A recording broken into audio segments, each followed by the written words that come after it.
Mark Watts, Elitefts.com. I'm here at 11 Athletics in Columbus, Ohio. Today we're going to talk about a couple exercises to develop rotational power.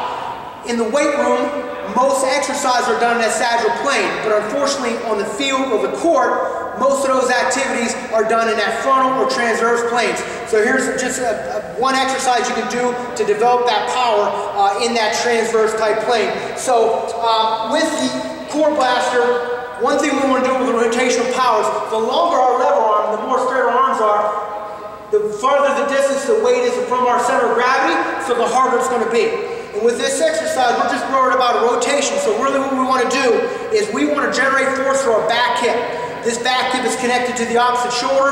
We want to make sure, again, when we rotate, it's almost like we have a camera in our back hip, and we want to take a picture of the front wall. So again, with that being said, that's how we generate our power. So long lever arm from here, and again, pivot, rotate through, and get that hip facing the opposite direction.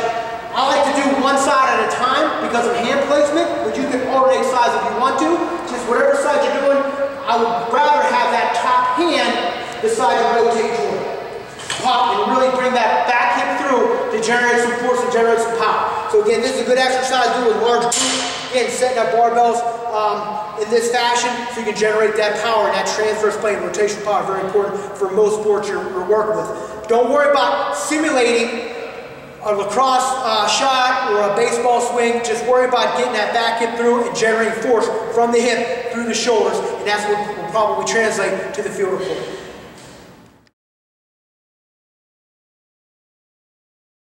When you think about explosive movements, with throws, with Olympic lifts, whatnot, kettlebell swings, sorry, Jesus, why am I doing this?